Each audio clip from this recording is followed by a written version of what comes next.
Hello everyone. My name is Rafael, and today I'm back with another interesting book. It's called The Subtle Art of Not Giving a Fuck by Mark Manson. This is like one of my other most favorite books after Rich Dad Poor Dad. It's not because that what Mark Manson talks about in his book is important. It is important, but the thing that I like most about his books is his writing style. I mean, if you ever read a book written by Mark Manson, you would know what I'm talking about. He writes more in the way that we normally speak with each other, and he doesn't give a fuck what people think. There's a lot of curse word and stuff that I really like because I mean that's the way we normally speak with each other every day. If you think about it, all of us all the time like we try to find out ways to feel positive. We're always looking for some positive experience. But what we really don't know is that if we always look for positive experience, it's gonna create negative feelings in the long term. Because if you have your expectations that everything's gonna always be good for you, and you're always hoping for the best, something happens that's a little unpleasant. You feel like shit because you had your expectations too high. This is what all of us had done in the past. I still do it because I mean it's a bad habit, I would say. But sometimes if you think about it, it's actually the things that make us feel really bad, the things that make us feel like shit. That's what actually creates long-term happiness for us. Think of us in the gym. I mean, I have been working out for many years, but I go to the gym not to feel good. I mean, instead, it feels so bad when I'm working out. I have to push myself, and it's not easy at all. But the thing is that I am pushing myself. I am getting the bad feeling. I know that going to the gym and working out is not gonna be a pleasant feeling. But when I see the results every now and then, I feel like no, the hard work is actually paying off. Because I am getting a better health. I am getting what most people don't have, like a better physique than most ordinary people. Because I'm making myself go through that unpleasant experience of lifting and making myself work like crazy in the gym. A few months back, one of my best friends, he was going through a bad breakup. He was like crazy in love with this girl, and things weren't working out with him and his ex-girlfriend. But he really loved her, and he was like always insecure of letting her go. But I mean, everyone around them could see that they are not compatible with each other. He wasn't willing to accept the fact that they were not compatible. So after they broke up, my friend he just completely broke up. He started taking drugs, he didn't eat properly, and he couldn't sleep. His whole life was falling apart. But then he decided he was going through this bad experience. But after a while, maybe after 2 or 3 weeks later, he started going to the gym. He started wearing nice clothes, started hanging out with more people. And I met him when he was in the relationship, but after breaking up, I feel like he became much friendlier. I'm sure he also started feeling better. He made new friends, and his whole life changed. Now he's going to the gym almost every day.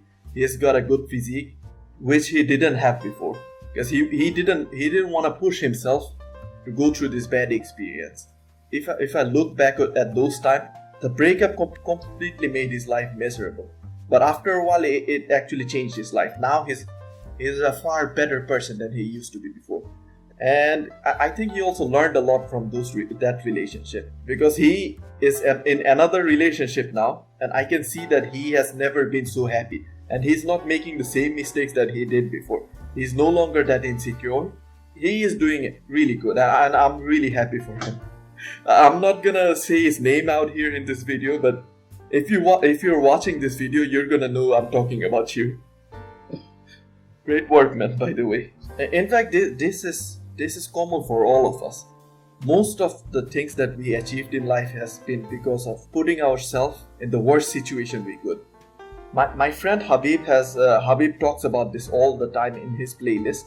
He always told me to put myself in the situation that I'm like scared to death, because he said if you can push yourself and put yourself in that kind of unpleasant situation, you're gonna get what you're trying to achieve. He's always trying to tell me that. So go ahead and watch his videos if you want to learn more about that and how you can do it.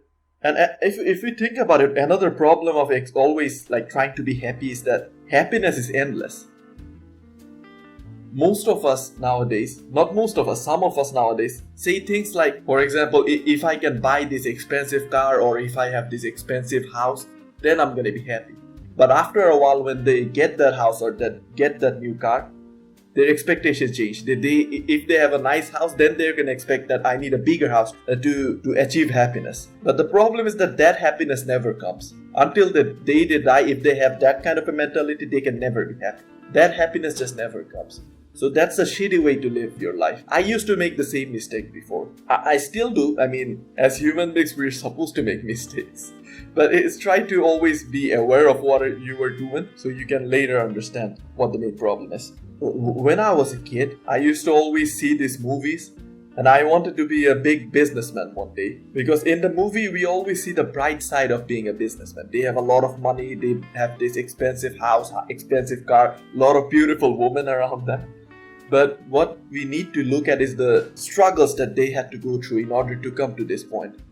Even when someone is successful as a businessman, there's always like problem arising. So in order to be someone, we have to look at the things that's happening behind the scenes. If you want to earn a lot of money, be a big businessman, or maybe if you want to be a bodybuilder, you have to push yourself like crazy in the gym. If you want to be a businessman, you have to take a lot of risk. Before you reach that point, your life's gonna be miserable because you're always gonna have this stress of what if my business failed? You're gonna always have those bad thoughts in your mind. There's no shortcuts to it. You have to go through the problems. So before you make your life goals, this applies for me as well. We have to always look at behind the scenes. Because I mean, at the end of the day, none of us are special. We all have flaws in our life. If someone's like really good at something, then they're gonna be really shitty at something else. Because no one's made perfect. People have their weaknesses and strengths. Failure is not a bad thing, but the worst thing is to give up. Because I mean, it's like the easier way out. If you fail at something, giving up is like the easier way out. But if we wanna achieve it, then we have to stick to it. We cannot give up. If we fail one time, we have to go through it again. Doesn't matter how many times we fail, because if we keep on trying at one point, we're gonna succeed. Because there's no other way. That's how life is. If you just keep on pushing yourself, even if you fail, you're gonna achieve greatness. That's how it is. The most successful people around us, if we look at their lives and what they have done in the past, we'll see that they have failed like a number of times before they got to the place that they are right now. And the author also talks about entitlement. Entitlement is there can be two kinds of entitlement. There are some people who are like really arrogant and they think that they are like superior and above everyone else. And another type of entitlement is the kind of people who always play the victim card. They view themselves as like the worst kind of people, and at the same time use that victim card in order to manipulate people and get things their way. So entitlement is like a really shitty thing to have in life, because in both type of entitlement, the person using that his main objective is to manipulate people and get things their way. They always feel like they deserve special treatment because they are different. Another thing is that we should never compare ourselves to someone else. As I said before, no one's perfect. Maybe someone might be really good at something but suck in other areas. So that is like the most important things that I found after reading the book. But as I said before, this is like one of my most favorite books. If you like this summary video, then I would encourage you to go through the whole book, because I promise you're gonna like this book if you go through it. So I am gonna be coming up with a new book review next week. Until then, goodbye.